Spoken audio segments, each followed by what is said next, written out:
시청자 여러분 안녕하십니까? 뉴스 플러스 시작하겠습니다. 강북구는 소상공인과 취약계층을 위해 행복도시락 배달 사업을 시행합니다. 마포구는 2020년 장애인 편의시설 길라잡이 책자를 발간했습니다. 광주시는 수인성 식품매개 감염병에 대비해 비상방역 체제에 돌입합니다. 강릉시의회가 국외연수 예산 등을 반납하며 고통분담에 동참하기로 했습니다. 천수만 권역의 발전을 위해 충청남도와 4개 시군이 협약을 맺었습니다. 수도권 소식입니다. 코로나19로 매출이 급감한 소상공인이 많습니다. 강북구는 이런 청년 소상공인 업체 중 9곳을 선정해서 지역 내 저소득 취약계층에 식사를 제공하는 행복 도시락 배달 사업을 시행합니다. 강북구가 코로나19 사태가 장기화되면서 어려움을 겪고 있는 지역 내 청년 소상공인과 취약계층을 위해 행복도시락 배달 사업을 실시합니다. 강북구는 공모를 통해 요식업에 종사하고 있는 만 19세 이상 39세 이하의 청년 소상공인 업체 9곳을 선정했습니다.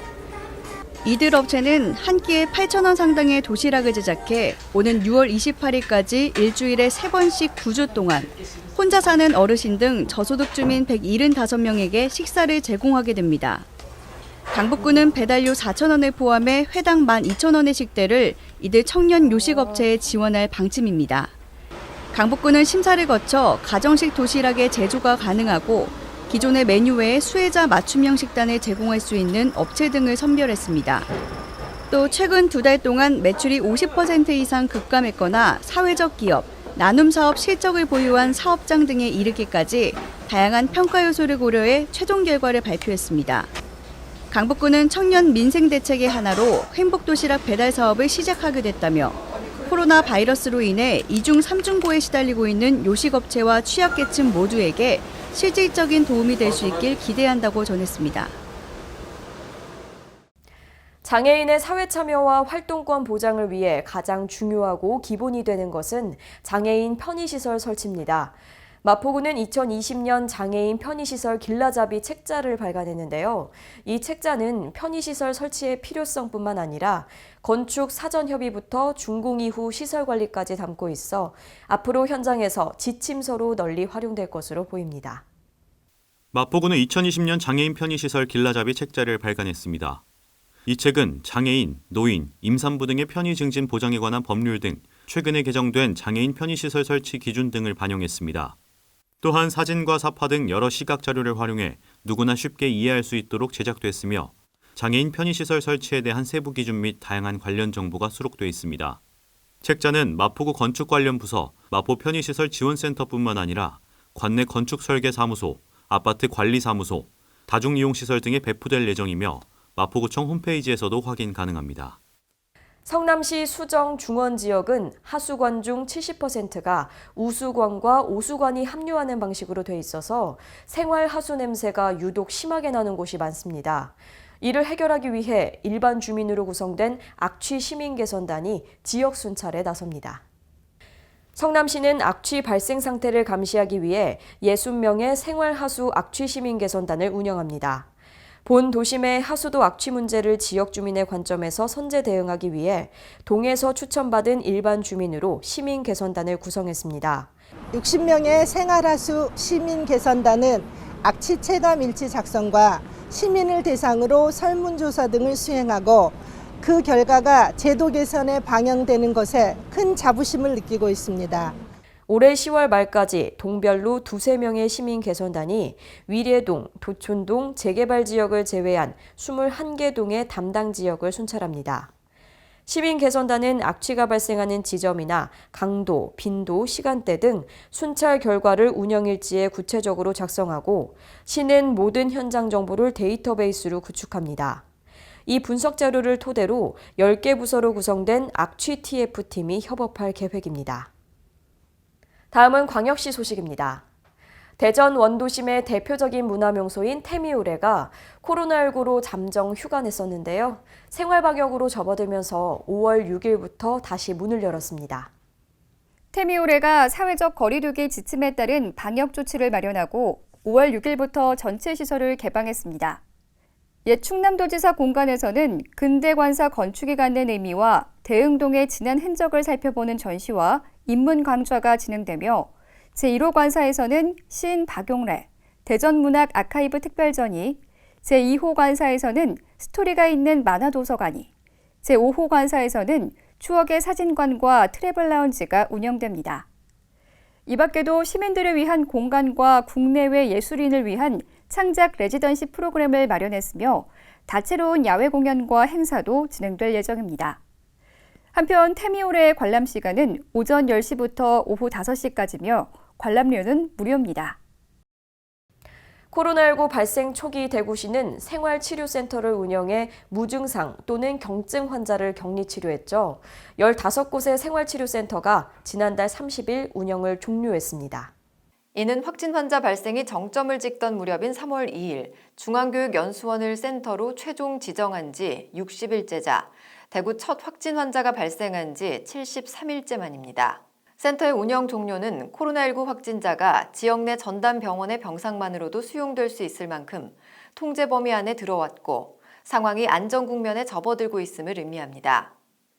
대구가 운영한 센터는 중수본에서 지정한 14곳과 경북에서 지정한 1곳 등 총 15곳의 센터가 60일간 운영됐고 이 기간 총 3,025명의 경증 환자가 입소해 2,957명이 퇴소했습니다.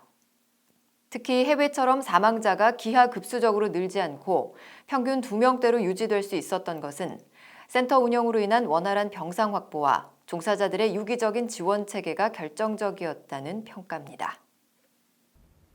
여름철이면 집단 감염병이 쉽게 발생하죠. 광주시는 수인성 식품 매개 감염병에 대비해 비상 방역 체제에 돌입합니다. 광주시가 수인성 식품 매개 감염병 증가에 대비해 5월 1일부터 10월 4일까지 보건소와 함께 비상방역 근무체계를 운영합니다.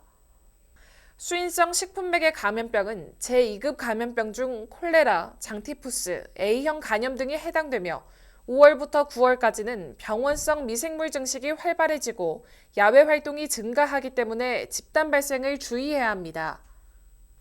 이에 따라 광주시와 보건소는 수인성 식품매개 감염병 집단 발생 시 신속한 보고와 역학조사 등 감염병 대응을 위해 평일 오전 9시부터 오후 8시, 주말 공휴일은 오전 9시부터 오후 4시까지 비상근무를 실시하고 이 밖의 시간에는 비상연락체계를 유지해 운영하게 됩니다. 아울러 광주시는 수인성 식품매개 감염병 예방을 위해 안전한 물과 음식물 섭취, 흐르는 물에 비누로 30초 이상 손 씻기 등 감염병 예방수칙 준수를 당부했습니다. 이어서 강원도 소식입니다. 강릉시의회가 코로나19 극복을 위해 국외연수 예산 등을 반납하면서 고통분담에 동참하기로 했습니다.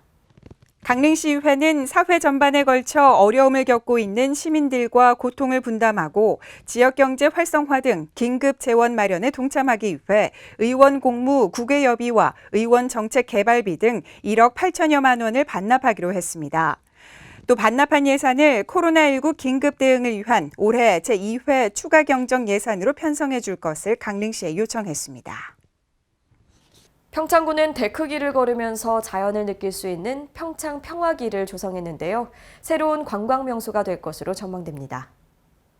지난 1일 평창 구규림관리소와 지역 주민 등 약 100여 명이 참석한 가운데 평창 평화길 개장식이 열려 테이프 커팅, 평화길 걷기 행사 등이 진행됐습니다.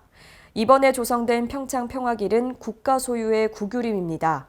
평창 구규림관리소의 협조로 추진돼 총 25억 원의 사업비를 들여 1.7km 길이로 만들어졌습니다.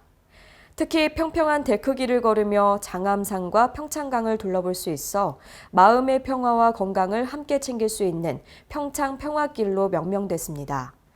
또한 앞서 만들어진 남산 데크길과 평창강 생태 하천 사업으로 추진된 스카이워크, 제방길, 인도교가 이어져 왕복 6km에 달하는데요. 바위공원과 곧 개장할 돌문화체험관 등과 어우러져 지역 주민과 관광객들에게도 새로운 명소가 될 전망입니다. 관계자는 노람뜰 데크로 평창 평화길 조성으로 자연과 함께하는 산책길이 만들어졌다며 지역 주민들의 건강뿐 아니라 평창을 찾아오는 관광객들에게도 큰 호응을 얻을 것이라고 기대했습니다. 코로나19 장기화로 인해 방문이 자제됐던 홀몸 어르신들을 위해서 횡성군이 노인 맞춤 돌봄 서비스를 재개합니다. 감염에 취약한 어르신들의 감염 위험을 차단하기 위해 방문 자제 등 직접 서비스 제공을 최소화했던 횡성군이 맞춤형 노인 돌봄 서비스를 재개합니다. 이에 수행기관별 감염관리 책임자 지정, 코로나19 감염 예방수칙 교육, 마스크 및 손소독제 준비 등 철저한 감염병 예방수칙 준수를 토대로 가사 서비스 및 개별 상담 등 필수 직접 서비스를 순차적으로 제공할 계획인데요. 신청 자격은 만 65세 이상 국민 기초생활수급자, 차상위 계층, 기초연금 수급자로 권역별로 나누어 횡성 독거노인센터와 노인복지센터에서 서비스를 제공하게 됩니다. 이어서 충청도 소식입니다. 생활 속 거리 두기로 전환됐지만 여전히 코로나19 확산의 우려는 남아있죠. 충청북도는 이번 달로 예정됐던 축제와 행사들을 모두 연기하거나 취소했습니다. 자치단체와 각종 단체에서 준비했던 기념행사가 줄줄이 취소된 가운데 이번 달 예정됐던 세종대왕 초정 약수축제와 생거진천 농다리 축제, 가드닝 페스티벌 등 각종 축제들도 코로나19 확산 우려로 모두 취소됐습니다. 옥천의 지용제와 음성의 대표적인 품바축제도 무기한 연기됐습니다. 천수만의 지속가능한 발전을 위해 충청남도와 보령시를 비롯한 4개 시군이 손을 맞잡았습니다. 지난 7일 양승조 충남도지사와 김동일 보령시장, 맹정호 서산시장, 김석환 홍성군수, 가세로 태안군수 등이 참석한 가운데 천수만 권역의 지속가능한 발전을 위한 협약식이 개최됐습니다.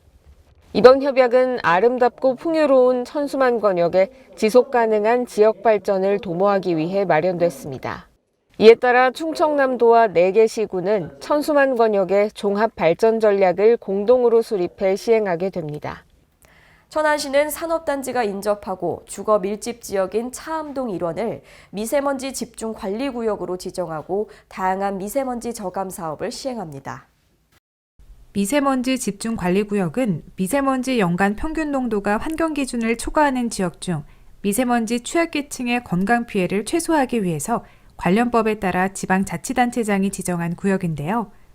차암동 일원은 미세먼지 연간 농도가 45 마이크로그램으로 환경 기준인 50 마이크로그램을 충족하지만 초미세먼지 연간 농도가 25 마이크로그램으로 환경 기준인 15 마이크로그램을 초과하고 미세먼지 취약계층 이용시설인 어린이집, 유치원, 초등학교, 노인복지시설 31곳이 밀집해 있어 미세먼지 집중관리구역으로 지정됐습니다. 이에 따라 천안시는 집중관리구역에 대한 다양한 미세먼지 저감 사업을 시행하고 관리를 강화해 나갈 계획인데요. 도로 진공흡입 청소차 집중 운영, 친환경 보일러 교체, 어린이 통학 차량 친환경차 전환 등을 지원하게 되고 미세먼지 신호등 설치 및 미세먼지 쉼터 설치 등을 추진해 나갈 계획입니다. 경상도 소식입니다. 양산시가 관광명소로 주목받고 있습니다. 양산의 대표적인 명소인 법기수원지가 건강 힐링 관광지로 선정됐을 뿐만 아니라 총 60억 원을 들여 친환경 생태형 정원을 조성합니다.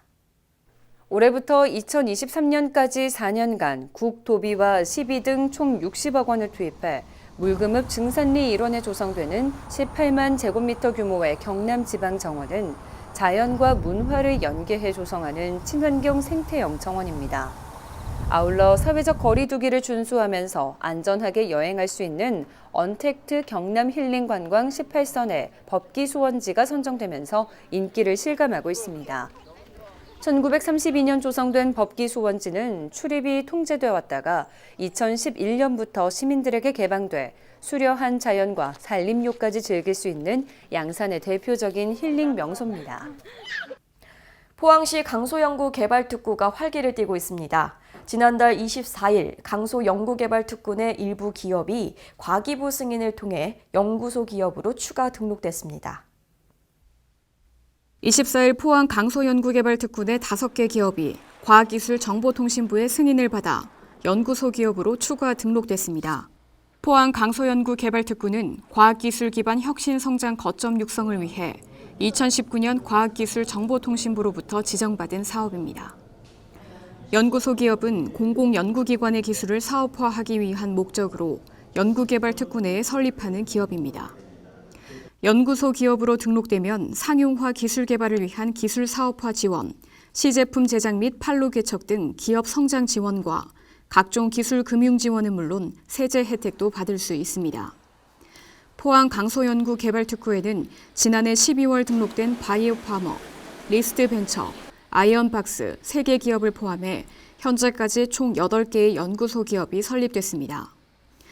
이번에 등록된 연구소 기업은 자비스 옵틱스, 한동샘, 에브리유즈, 헥트, RM비즈 5개 기업으로 엑스레이를 이용한 물질 두께 측정 장치 기술, 항염증 및 면역 부스팅 효능을 갖는 프로바이오틱스 제조 노하우 등의 사업화를 추진하고 있습니다. 포항시는 공공기술 발굴 및 연계, 강소형 기술 창업 육성, 강소특구 특화 성장 등 꾸준한 지원을 통해 강소연구개발특구 육성을 본격화하고 있습니다. 다음은 전라도 소식입니다. 코로나19 극복을 위해 최전선에 섰던 의료진에게 감사한 마음을 전하기 위해서 덕분에 챌린지가 시작됐습니다. 오른손으로 엄지를 세워 왼손 손바닥 위에 얹고 수직으로 올려주는 동작. 수어로 존경을 뜻하는데요. 이 동작을 사진이나 영상으로 공유하는 캠페인에 많은 사람이 참여하고 있습니다. 전북 무주군에서도 덕분에 챌린지를 통해 감사 메시지를 전했습니다. 강석훈 기자입니다. 전북 무주군 소아 공무원들이 신종 코로나 바이러스 감염증 극복을 앞장선 국민과 의료진에게 감사 응원을 전하는 덕분에 챌린지에 동참했습니다. 황인홍 무주군 소아 간부 공무원들은 군청 3층 대회의실에 모여 의료진들과 국민에게 감사와 응원의 수어 메시지를 보냈습니다. 이날 챌린지에 참여한 황 군수는 코로나19 첫 확진자가 발생한 이래 3개월이라는 시간이 흘렀고 생사를 넘나들던 그 현장에 수많은 의료진과 병원 관계자들이 있었다며 예방과 극복을 위한 전 과정도 우리 국민이 함께했다고 감사한 마음을 전했습니다. 또한 희생과 배려가 우선인 우리가 있었기에 코로나19도 당당히 극복해낼 수 있을 것이라고 덧붙였습니다. 지금까지 전북에서 강석훈이었습니다. 완주군은 법정 문화도시로 지정되기 위해서 제도적 기반을 다져나가고 있습니다. 강석훈 기자가 보도합니다. 지난해 문체부 법정 문화도시 예비도시에 선정된 완주군이 본 도시 지정에 박차를 가하고 있습니다. 완주군은 공동체 문화도시 조성을 위해 지난 28일 완주문화도시 추진위원회와 문화도시 지원센터가 정식 출범, 문화도시 추진을 위한 제도적 기반을 탄탄히 다져나가고 있다고 밝혔습니다. 이번에 출범한 완주문화도시 추진위원회는 박성일 군수를 비롯해 각 분야 전문가 및 문화활동가 15인이 참여해 민간협력 거버넌스 기능을 수행하게 됩니다. 박성일 완주군수는 2021년 문화도시 본 지정을 위해 노력을 경주하고 본 도시 지정뿐만 아니라 완주문화의 새로운 전통을 반드시 세우겠다고 밝혔습니다. 지금까지 전북에서 강석훈이었습니다. 길을 걷다 보면 벤치가 있었으면 좋겠다라는 생각 종종 하실 텐데요. 휴식 공간에 볼거리도 있으면 더 좋겠죠? 정읍시는 시민과 관광객을 위한 힐링 공간으로 이색 벤치를 설치했습니다. 보도에 김가영 기자입니다. 정읍시가 총 3억 원의 사업비를 투입해 시민과 관광객이 편리하게 이용할 수 있는 이색 벤치를 추가 설치합니다. 이와 관련해 시는 도심지 중앙로와 내장산 문화광장, 정읍사공원에 17종 26개소의 이색 벤치 설치를 이미 완료한 바 있습니다. 올해는 정읍천 둔치에 8종 23개소의 이색 벤치를 추가 설치해 휴식과 힐링의 공간으로 만들 계획입니다. 유진섭 시장은 앞으로도 도심 곳곳 필요한 장소에 적절한 휴식 공간을 마련해 볼거리를 제공하고 시민 불편 해소와 이용 만족도를 높이기 위해 적극 노력하겠다고 강조했습니다. 지금까지 전북에서 김가영이었습니다.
최근 이태원 클럽 방문자들이 코로나 바이러스 확진 판정을 받으면서 추가 확진자 수가 증가하고 있습니다. 2차 감염이 확산되지 않도록 방역 수칙을 계속 생활화해 주시기 바랍니다. 이상 뉴스플러스 마칩니다. 시청해 주신 여러분 고맙습니다.